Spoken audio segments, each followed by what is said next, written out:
virus and passed it on to other person, whether you're vaccinated or not. And I'm concerned because that itself will say to person to be hesitant in getting the vaccine.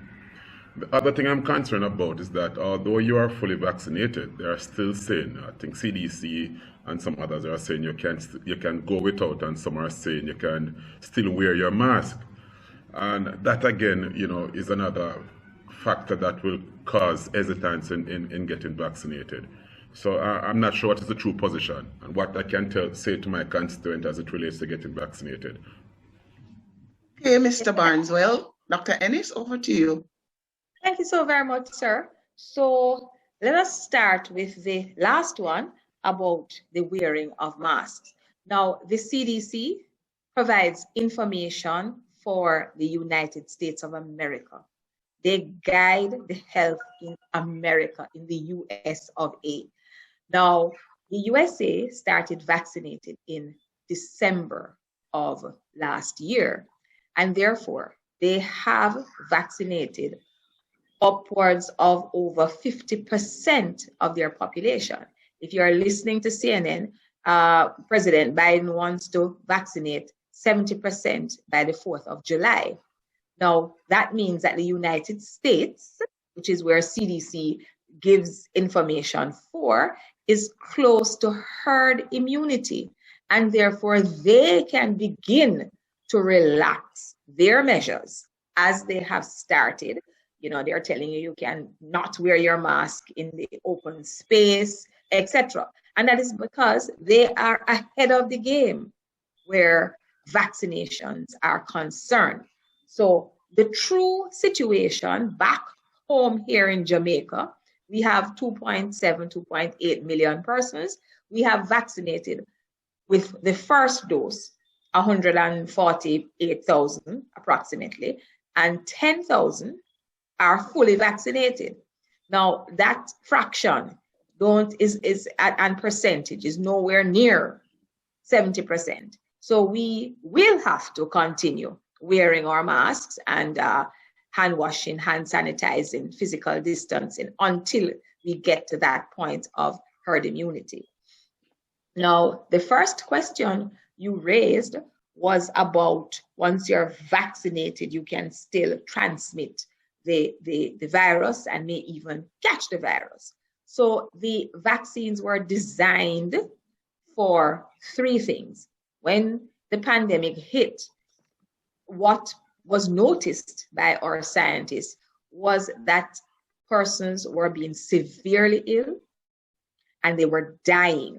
Hospitals were overrun, and the vaccines were designed to prevent severe illness, hospitalization, and death.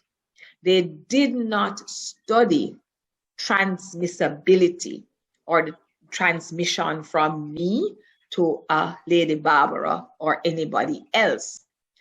They have just now started to look at the burden of disease or the volume of virus that's present in the respiratory tract to see if when we take the vaccine, we don't have enough that we won't be able to pass it on. So that is just now being studied. And therefore, we don't have that information. So we need to continue to wearing the mask, physical distance, hand wash, even though we are vaccinated. Now, preliminary studies, very preliminary, early on into the game, is actually showing that if we are fully vaccinated with the AstraZeneca vaccine, the burden of virus in the respiratory tract is low, and we might not be able to transmit. So that's a plus there for AstraZeneca. So I hope I have answered you, sir. Thank you, Dr. Ennis. And might I add to everyone that our Ministry of Health has been very good in giving us weekly updates. So I urge everyone to listen and get the facts and not take anything from just about anyone who is afraid or hesitant. I see Ava Tomlinson is waiting. Ms. Tomlinson, over to you. Good evening. The title on the flyer said vaccine feedback, and I'm aware that a series of focus groups were done across the island. I helped within my parish, at least, to mobilize persons to contribute to being participants. So I thought this was the forum where you would be giving us feedback from those focus groups. Do you have any data to share with us from what persons were saying? Dr. Ennis, before you take that, let me clarify. We were aiming specifically to get feedback from our citizens about their thoughts, their concerns, their fears, their doubts, and so on concerning the vaccination process. So that's what we meant by feedback. We want to hear from you.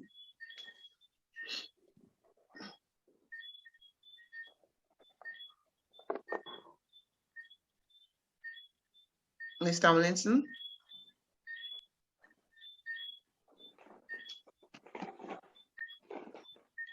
Dr. Ennis, do you have anything to add to that? Thank you. It takes a little while for them to unmute. Okay. That's the reason for me not being able to speak. Well, in Thank terms you. of feedback, as one of the persons who encouraged persons to go out and get the vaccine, what I recognized is that when persons had side effects within the first 3 days, yes, they did not call the number that was given to us on that little card to say what the side effects were. Okay. And I can tell you that within, at least I sampled 10 persons between my workplace and the community. They all had side effects, but nobody called to give you feedback as to what the side effects were. I also found that persons within the category of over 40, yes, we fared better than those within the 20s. Okay. Persons had to take departmental leave by the second day to how sick they were as a result of the vaccine. One of the things that I found is that we take our children to get vaccinated, and we give them Panadol before and we give them Panadol after.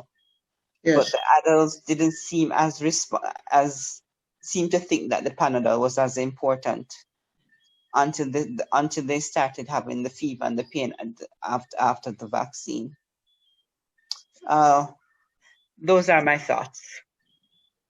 Dr. Ennis, you know, before you respond to that, Dr. Ennis, using myself as a typical Jamaican, I think that we tend not to bother to call the doctor if it does not appear very serious. Because I got my second dose this week and I just had dry mouth and I didn't think I needed to call the doctor to report that. Has that been your experience, doctor? Well, let me start by just noting the last point that was made, that a lot of persons didn't take it too serious to take the Panadol or, you know, that kind, because then we're always waiting. If something happens then, and yeah, man, I can tough it out until. But remember that the side effects are known and we spoke of them. So very, very, very common. Persons will get the fever, they'll get chills, they'll get headache, they'll get some amount of nausea, they'll feel fatigued. I mean, they'll be tired, very, very tired. And those are common. Every other person might have those. You also had those persons who would have had the flu-like illness, the cough and the runny nose, more fever again, and some vomiting. And a fewer persons would have like dizziness, for example, and a rash, decreased appetite, and maybe some abdominal pain. But we know those things. We know those side effects, and we tell everybody that you are to expect those. It is well and good if you don't have them, but if you do, then you must rest, you must hydrate, and you must take your Panadol at the intervals as prescribed. So that would have eased a lot of the problems, and resting was important. I noted you mentioned taking departmental leave for a day or two, and that's fine. And that is why when we started the program and was vaccinating healthcare workers, we wouldn't have vaccinated every single person in A&E the same day, because we know that in another day and a half, they would be ill. So we had to do it, you know, in different departments, because we recognize that that would have happened. So, do you have a follow-up question, concern? Ava, your hand is still up. Do you have a follow-up comment? Yes, unmuting. Finally, yes, I had to do some medical tests today. Yes. And one of the thoughts that went through my head, the situation has come up since I'm vaccinated. Mm-hmm. How does one track the short-term to long-term impact of the vaccine? Because I don't know what is happening to me based on my test today. And I'm going to have to do further tests. And I don't know if it's an implication from the vaccine.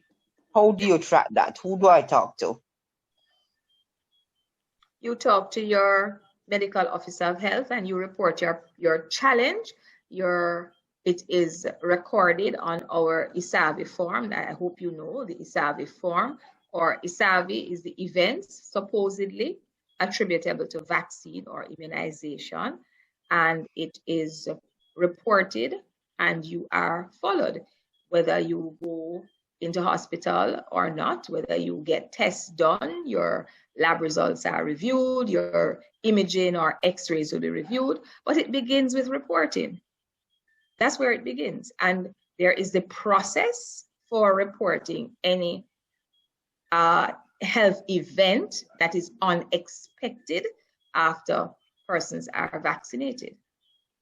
That is the same that what we do for childhood vaccines, and we do the very same for adult vaccines. So you just need to report. You need to report that post your vaccination, you are experiencing 1, 2, 3, you have been to the doctor, this is the report, these are the tests that you have done, etc., and we take it from there. Thank you, Dr. Winston Lloyd seems very impatient. Over to you, Winston.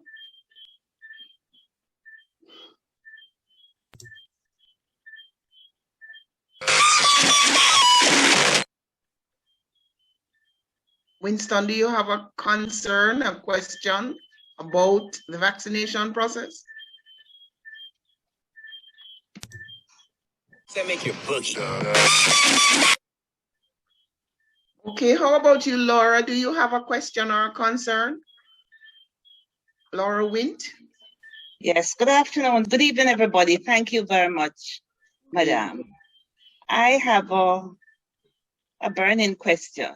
Yes. I have been trying to, well, fortunately, I am one who has been vaccinated, fully vaccinated. And I've been trying to convince some people. And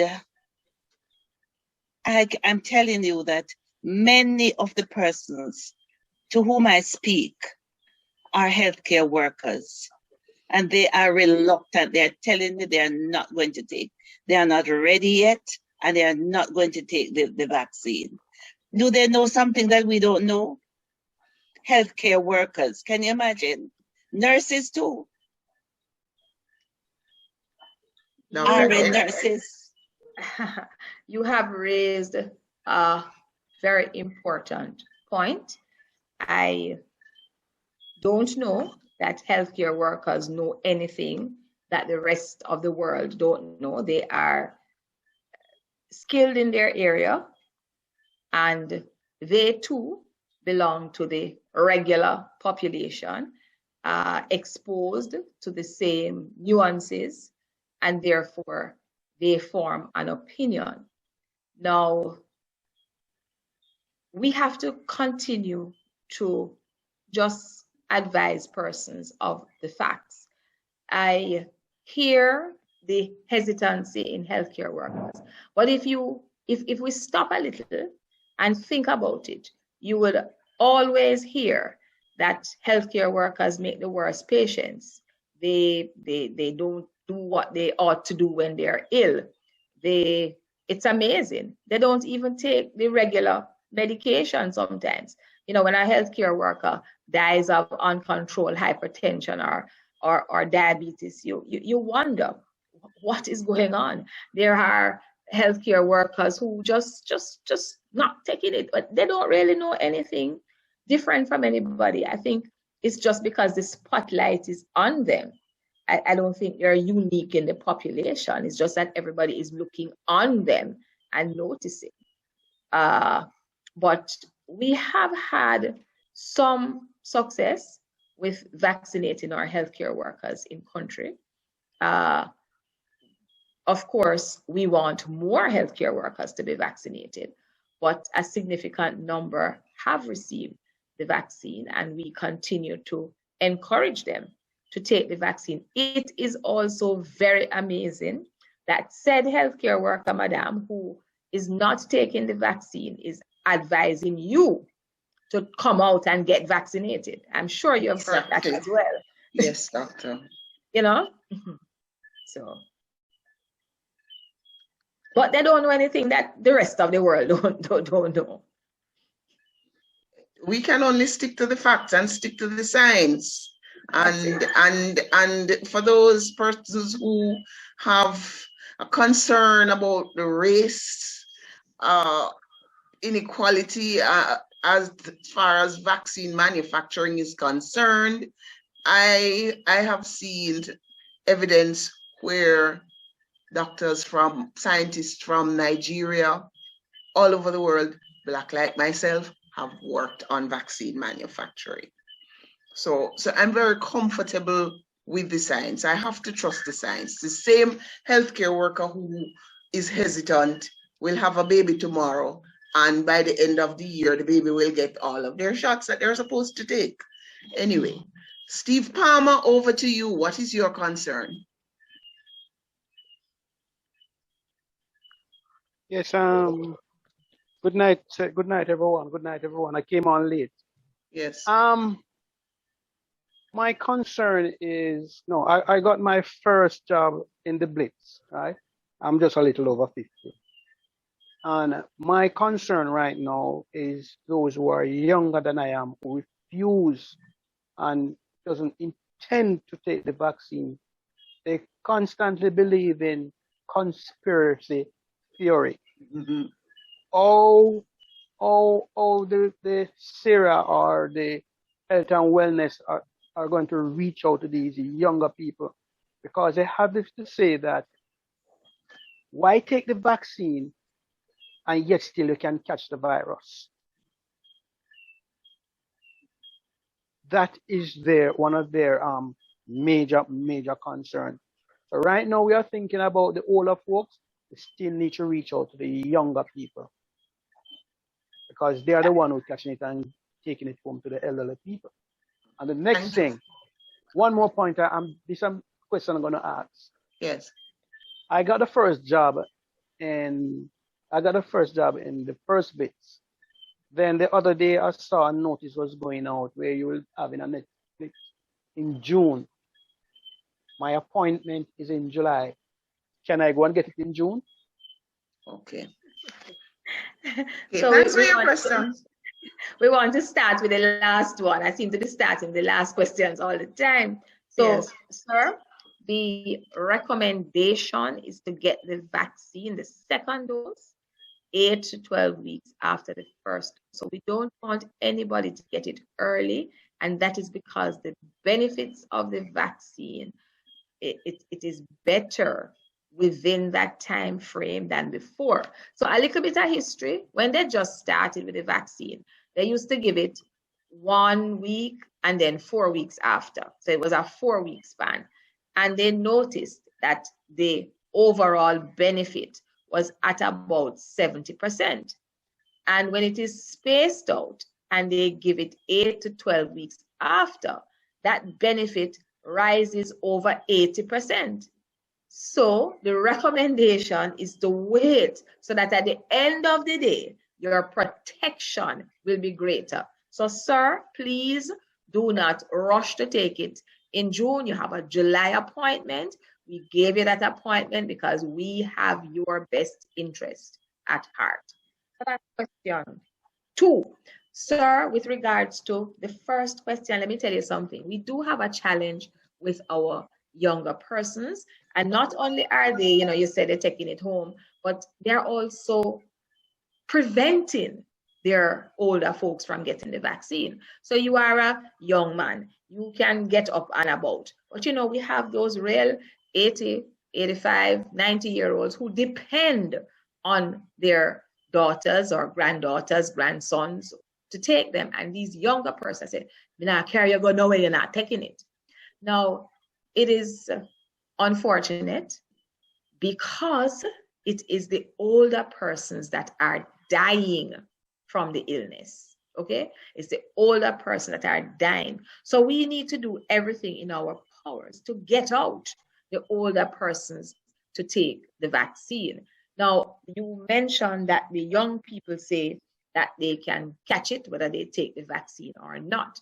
Remember what the vaccine prevents. The vaccine prevents severe illness, hospitalization, and death from COVID-19. So the young person in general is not going to have severe illness. They don't usually die, certainly not from COVID, and very few of them are hospitalized. Therefore, we have to work on them because they are, they may be super spreaders. But the focus of illness and death is not really with them at this time. It is with the older persons. So whatever mechanism there is to get out older people to get the vaccine, that is the focus. But we are not leaving the young persons behind. We are over 50 now, persons over the age of 50. And as more vaccines come into country, the age is going to be lowered and lowered until we get to the young persons. But our focus really is on the elderly because we want to prevent severe illness and death. Thank you, Dr. Ennis. And as I like to remind persons who spread conspiracy theories, when you get these bits of information, if you see at the top of the passage forwarded several times, 10 out of 10 times it's fake news. You can also hit Google and query to find out whether or not this is true and get the facts for yourself. Always get the facts. And remember, to have even a little protection is better than having no protection at all. I prefer to have all the protection I can get. Over to you, Miss Josephine Gale. Me. Okay, good evening. Are you hearing me? Yes, I am. Okay. My concern is I got my first vaccine on April 7th and my second one is supposed to be 16th of June. When I got it, I had no symptoms at all. I was quite all right.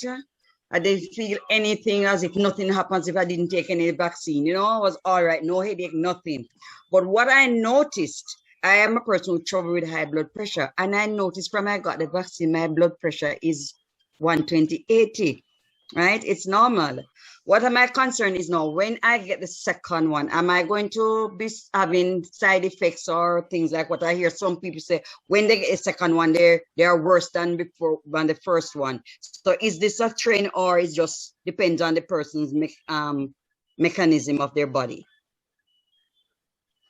that is only where my concern is, that when I get my second shot, am I going to start having these side effects that other people complain that they have when not having any with the first shot?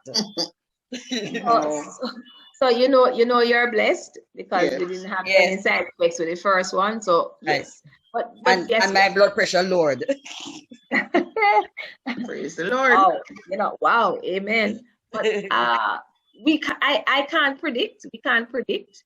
But you seem to be well, and you seem to be having some good genes that not allowing anything to happen to you. So I wouldn't be fearful. We can't look at what happens to other persons. And we all know that. Because different things, the same thing we are exposed to each of us have a totally and completely different reaction. We know that. Yes. Yes. So really, because somebody's sick and popping down, that don't mean that it's going to happen to you. And you have to go by your own evidence. You already Yes. have evidence that you did well. Yes. So why are you going to be, you know, wavering in your steps? You did well. So hold on to that. Interpret it as that you are one of the lucky persons. I also anticipated a lot of side effects from the second jab based on what persons were saying. And it was anticlimactic, just dry mouth for about 3 hours. So, Marjo Mundle. Marjo Mundle? Yes, sorry about that. I was trying to unmute. Okay, we understand. Yes, good afternoon, or good evening. Good evening. Mr. Palmer said that he saw information going around that June will be having Oh, Lord. Just a minute. Wait until put this off. Some detractors trying to. Yes, go ahead. Yes, please. Okay, so Mr. Palmer said that he saw something going around that there will be another blitz in June. I wanted to ask if he was actually called to come for that blitz, because if he got the blitz when we had the blitz, the vaccine, when we got the blitz before, he would have still fallen within the 8 to 12 weeks. So if it's a case where he was called, he still would fall within the 8 to 12 weeks that the vaccine should be given. So I want to know if he was actually called to come for the vaccine. Okay, Dr. Ennis. Well, he needs to answer if he was called. But remember how we have started to give the second dose? We say that if you receive the facility that you received your first dose at and the time that you received it, you would just look in your card for the date of your second dose. So you receive your first dose on the 10th of March at 10 o'clock, and your second dose in your card says the 5th of May. You would turn up to the site, wherever the site was, Maypen Hospital, at 15 minutes before to get your second jab. That's standard. But we also are calling persons using text messages to remind persons. And for persons who were in the blitz, we recognize that we will have to also have other large vaccination centers to accommodate those numbers again. But persons will be advertised. It will be advertised for those persons. Now, our first blitz for June will not be before the 5th of June for those persons who would have received their vaccine in April. So we have some time, and you will be advised when you are to come if you are a member of the blitz team that got vaccinated. Okay. I see Ava waiting with a follow-up question. Concern, Ava?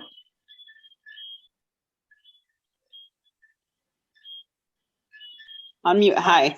Thanks. This one is not a vaccine question. This one has to do with healthcare in our hospitals. I don't know if you're going to take that this evening. Almost everybody I know who go to hospital so far catch COVID at hospital. They didn't go in as a COVID patient. They didn't go in with the illness, but they're catching the illness at the hospital. And I've had 2 co-workers who went in for separate situations, no COVID, but they contracted COVID while in the hospital. Needless to say, they died. I'm also aware of other situations where persons might have complications related to the lungs. Seems like they have a cough, but it's not necessarily related to not related to COVID.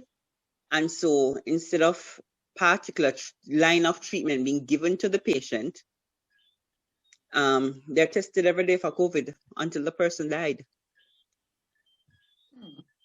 What's happening with that aspect of our healthcare, because as I said, between last night and this morning, I have a situation has developed, and if I need to go into the hospital, I'm scared of hospitals like crazy now. What's happening there, please? Well, you know, I don't have the information that you have presented, so I can't agree or disagree because I don't have that information. I don't know if the persons you refer to were tested upon entering the facility or they were tested after. You could only speak from an evidence-based platform. So is it that on entry into the hospital, they tested negative, they had a PCR negative test, and then they developed COVID at the hospital? I don't know if it's anecdotal or not. It would have to be based on evidence. So I can't speak to that. I also heard you mention that persons have a respiratory challenge and their treatment seem to be testing every day for COVID. I am not aware of any such protocol. So again, I cannot speak to that. That would need to be verified. On a platform like this, it's very difficult to speak to individual cases and cases that are not presented as a ward round or a special case to get all the details. Just hearing that they test for COVID every day and they don't get anything else. We don't have the medical records to see what medications were administered. So I cannot give any further information on that. And this is not the platform for that. That kind of assessment has to happen at the facility level and possibly even the regional level to have an analysis of clinical management. Quite agree with you, Doctor. Ava, you had a follow-up comment, concern, query?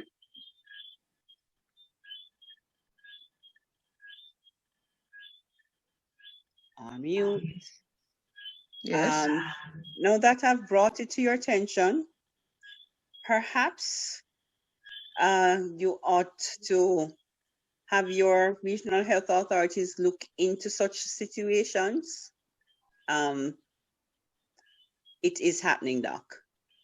And that's fine. We look into situations and we take reports. It is unfortunate that and I hope, maybe I'm out of turn, but I would have hoped that you reported it before this platform this evening, that you would have noticed. Considering I'm not an immediate family member, I'm a co-worker of two such individuals. I'm not going to name the hospitals and they're not in our region. But okay. I'm bringing it to your attention. Perhaps it's worth exploring as to what's happening. Yeah, but again, you recognize that we have a challenge. You're not giving me the hospital, and I don't want you to on this platform. You're not giving me any detail. I don't know where I'm like a fish in the big ocean. I would need some guidance. So if there is a report to be made of a possible case of what may be considered negligence or otherwise, then the report has to be complete. It cannot be just nebulous like that. It has to be complete for us to be able to do our fulsome investigation, and not only investigate, but to make corrective actions if that's necessary. Exactly. Thank you, Doctor. Mr. Palm, I see you're back. Steve? Yes, I'm back. Are you hearing me? Yes, we are. Yes, someone had asked if I had gotten a call for the second job. No, yes. I didn't get a call. Right? Okay. But my question is, only one blitz you guys have already, right? One blitz, right? And I can remember. We have had, well, we had a series of blitz that took place over 5 days. Okay. Right. Over 5 days. But Mr. Palmer, here is the thing. As a healthcare worker, I can tell you this. If the country does not have the required number of vaccines, we can't put on a blitz, because a blitz means that you're putting it out there for a lot of people to take advantage, right? So, and you know the challenges that Jamaica has been having with accessing vaccines, even though we have the money to pay for it. Okay? Countries, small countries like ours, are just not getting the vaccines as we need them. But the ministry has said it, you know, I heard up to last week, as soon as we have the required amount of vaccine and the volumes that we need to have them, we are going to do more blitzes, because it's important to get everybody vaccinated and healthy. Yeah, yes, I do understand. I do understand. Just let me say something. It's because of the ad that that was posted in our community group, and it was saying it was blitz for the second job. All right, fine. But it was why I was saying that. But me want you help. Want you help me? I have one mother who is 82-year-old, and she tell me that she not take it. What if you do? Well, you have to just continue to advise. You have to continue to coax and coerce her into taking it. It's strange though that persons of that age are not wanting to take the vaccine, because they belong to the generation of persons who are aware of what vaccine preventable diseases caused in our country. They know polio. They are the mothers that had children who died from polio. They are the mothers that had children who died from measles and neonatal tetanus. They know a lot, Joe. So it's very strange that she is, you know, refusing. Maybe you just need to remind her about those illnesses, that it is really because of vaccines why we don't have them. So I am a little bit more understanding of the young persons who never see them things yet. So they don't know the thousands of persons that die from those. But for older persons, they know the benefits of vaccines. They live through it. And have been vaccinated. She kind of weak now, you know, and even today I went to look for her and I reminded her, and she said, I have spoken to you already on this. I don't think my body can manage it. I said, all right, fine. I'm not about to push the argument. No, don't pressure her. Just you know, just show love. Just show love and concern. Me and her good man, but she know that every time I visit her, sanitize before I enter the house. Absolutely. Have on a mask, just as it is. While I have another brother who goes here who don't do that. But that is my concern all the while, saying to her, you need. So you know, you need to work on your brother. And his brother, yes. Yes, you need to work on your brother now, because both of you want your mother to live. So you need to work on your brother. So she has taken a position, and that's okay. But you and your brother are in control. So you need to work on him. And Dr. Ennis, let me assure Mr. Palmer that I know several persons in their 80s and 90s who have taken the vaccine and are fine. I know some too. My oldest patient is 107 that took the vaccine. All right. Excellent. Okay. While we wait on other persons to raise their hand, Dr. Ennis, I heard of something happening in India, something else, that another disease that has resulted, not a disease, a condition that is causing a lot more concern than even COVID itself. Have you heard about that? It's like they're calling it like a slow, I don't remember the name exactly. Black fungus. Black fungus. Thank you. Have you heard about that? And from the ministry's standpoint, are you comfortable with the fact that traveling is about to open up again, especially for the summer, and persons from all over are going to come to Jamaica circuitously through routes that are not, say, England or other places that we know, but they're going to end up here. So travel is expected to increase, as you said.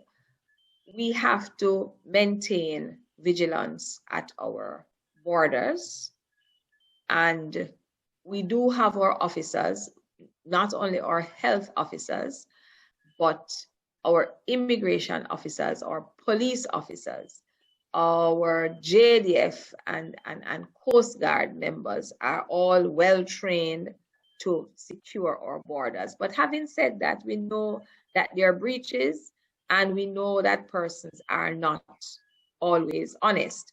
So although your last what you call it now, port of embarkation was Miami, yes, you're actually coming from Dubai, or you're coming from Israel, or but what you do, instead of writing, as they ask you on the form, all the places you have visited within the last 6 weeks, you know, persons will just put Florida, exactly, and to get through, to sneak through.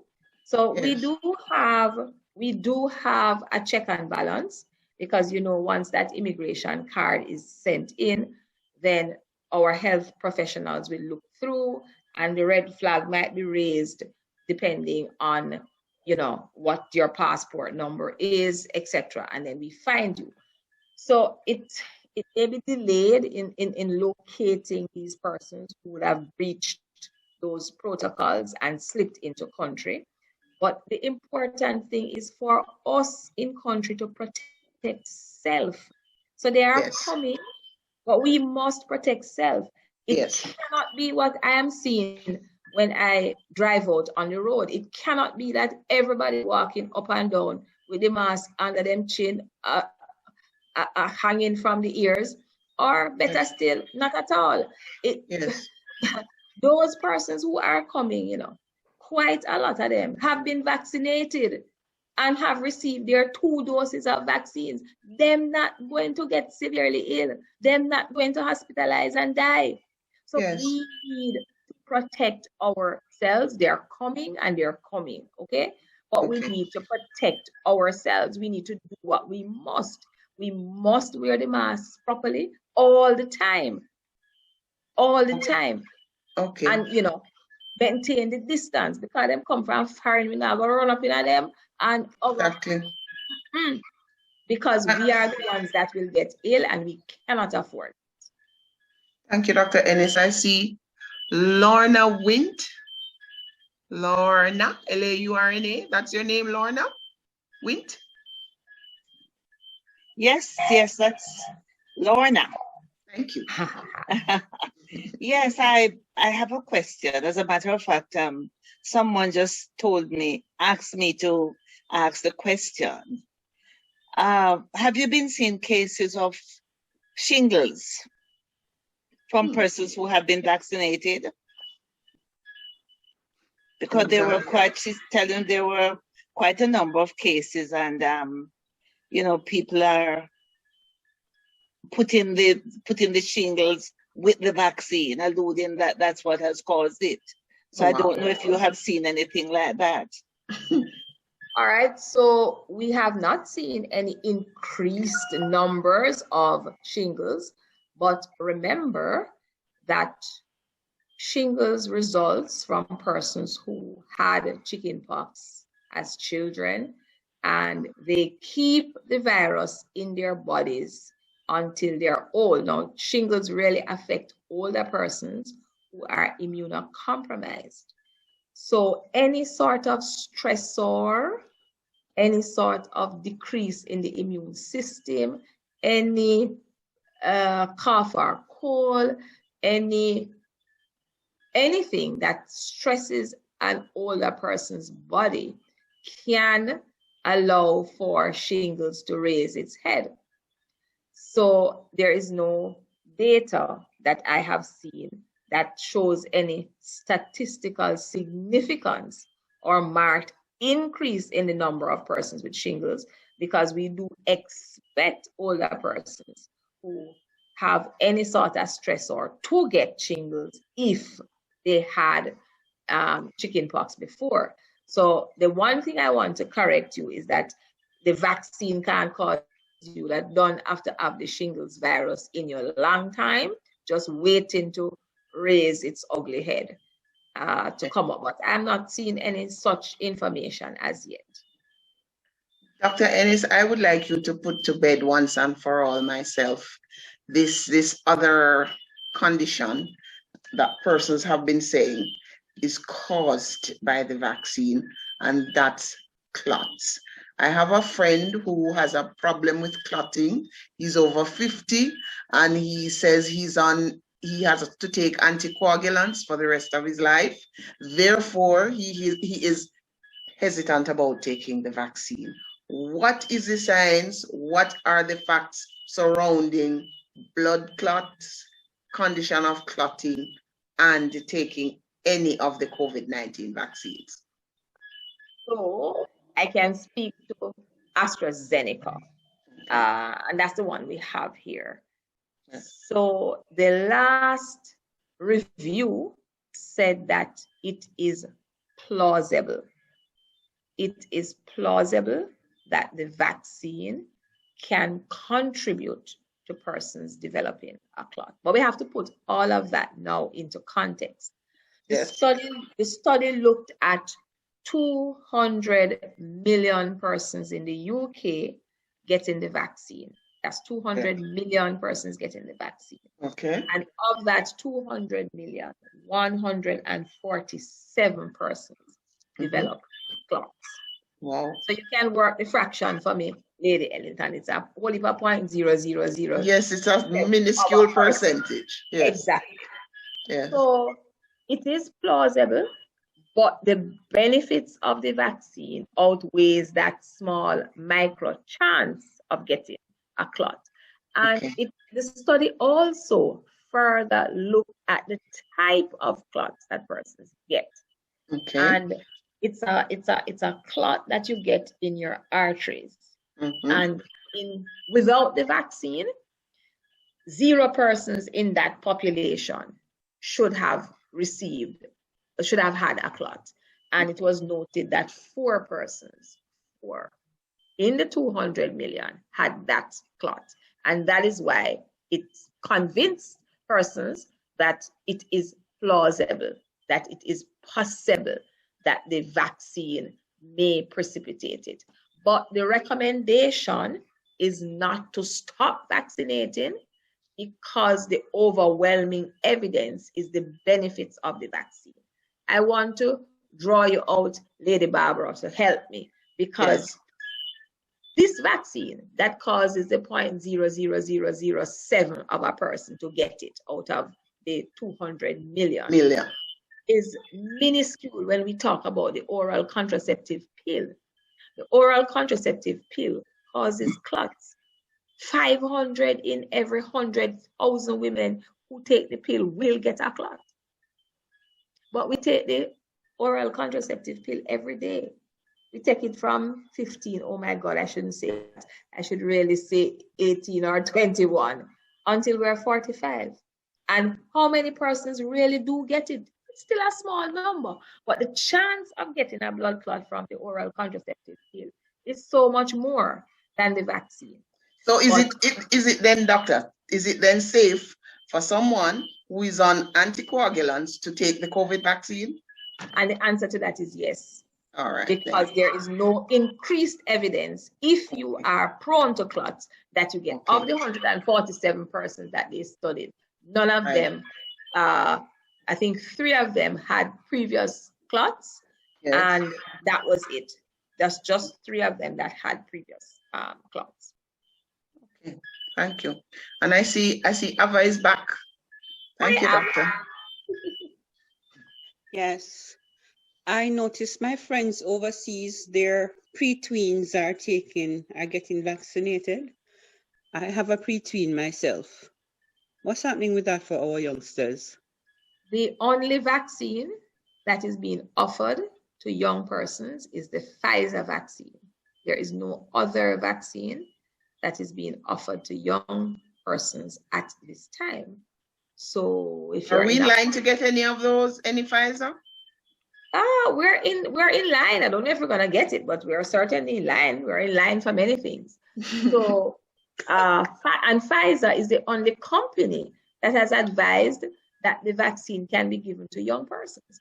So Moderna, Johnson & Johnson, AstraZeneca, Sinopharm, Sinovac, the Sputnik out of Russia, everybody is saying over 18 except Pfizer. Okay. I think so being in line, yes, means when exactly. we get it in line, my son will be vaccinated.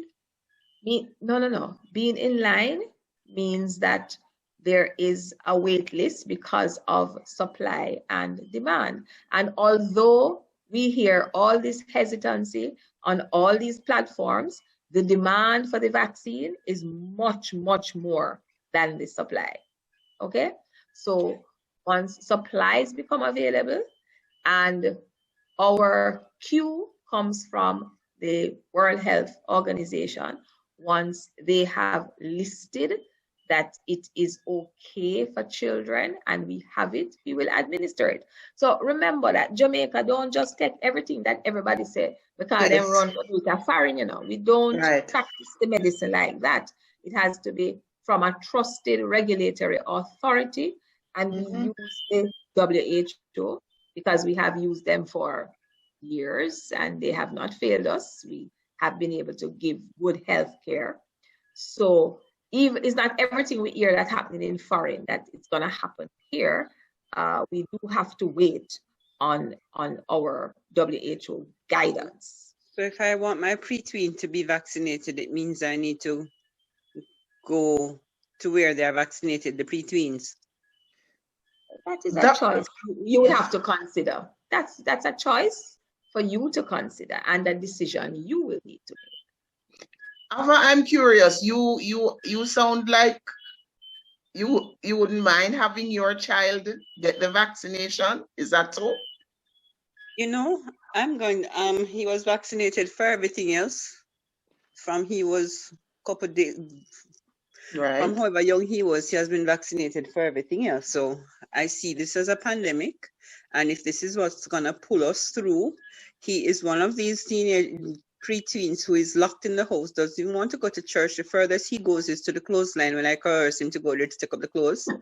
So if it's gonna help him to return to normalcy, I will encourage him to do it. They have discussed it at length in their health and family life education classes at school. I've heard them in the discussions, and they have varying opinions about it. But if it's available and it's for his best interest, he's whenever I go out the house and he calls to check on me, he says, "Mommy, stay safe." He doesn't interact with people willingly at all, because he'll tell me, and he has put some measures in place for himself in our home, which I respect, because he's trying to protect himself as well. He says, "Mommy, COVID's still a keep. Whether I want to behave like COVID keeping or not, he says COVID's still a keep."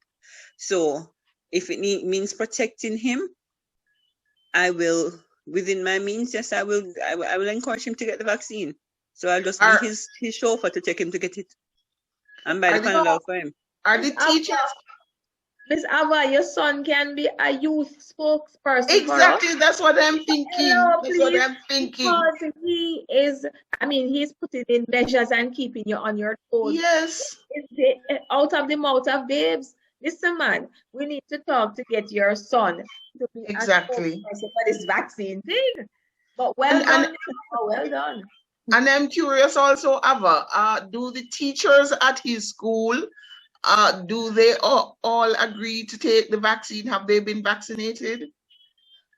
You see, he has just entered high school, so we only know our teachers via online space, so we don't have that kind of personal interaction with teachers. So I really can't speak on their behalf, but I do know in HFLE, all of last term, they had lengthy discussions about COVID. vaccine was discussed. He did a project which he got a good grade on. And so I know that through the Ministry of Education, the first formers in high schools, they have looked at it and they have discussed it. Excellent. That's good to know. Excellent. He's definitely a role model. I have heard also, Dr. Ennis, from, not surprisingly, members of the healthcare profession that they are waiting until next year when most of the country, when we should have had something close to herd immunity, and then they might not necessarily have to take the vaccine. Have you heard that from any of your colleagues? I have not heard that from my colleagues, and I really want to say that that is so selfish. It doesn't matter if it's a colleague or it is just a fellow Jamaican. If we're having those thoughts, then we need to introspect, pray, and fast. And, you know, if we're having them, we couldn't even voice them, because it speaks volumes to how we want to treat others around us, and it is indeed extremely selfish. We know in health that there are some persons who genuinely cannot take a vaccine, right? And it is for the rest of us that forms that protective shield around them and prevent them from dying. And if we, you know, sometimes we have to, it have to really touch us sometimes. It is sad for a mother who have a child who cannot take a vaccine and somebody who can just willy-nilly pass and something happens to that child and the child dies. You know, we need to stop sometimes, because and cut out being selfish. So it's just for all of my Jamaicans. It's for us. We need to think more of our people. We need to love more, be kinder. This is an example of how we can be kind by getting vaccinated.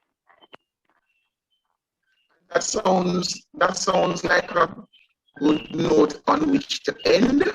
Mrs. Lee, I don't see anyone waiting in the queue.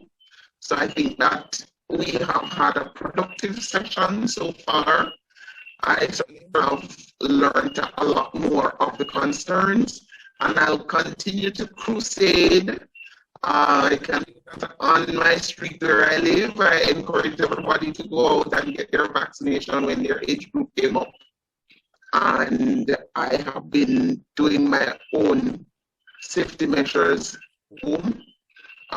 Even if I have to talk to somebody at the gate, I run for my mask. So, thank you so much, Dr. Ennis, for taking time out of your well-deserved living weekend to enlighten us, reassure us, and give us all the guidance we need to continue to take us through this pandemic that is so badly affecting all of us. Please continue to stay well, stay safe, take care of yourself. Thank you so much.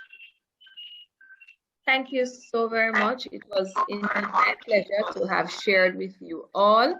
And the Ministry of Health and Wellness welcomes persons' questions.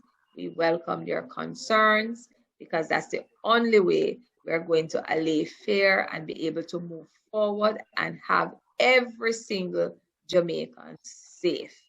All right, so this is a good initiative, and I am indeed honored to be able to assist. So thank you all so very much. Have a great weekend. Get some rest, even an hour or two, because come Tuesday morning, healthcare workers on the platform, we're at it again. We're at it again. We're back. Okay, thank you.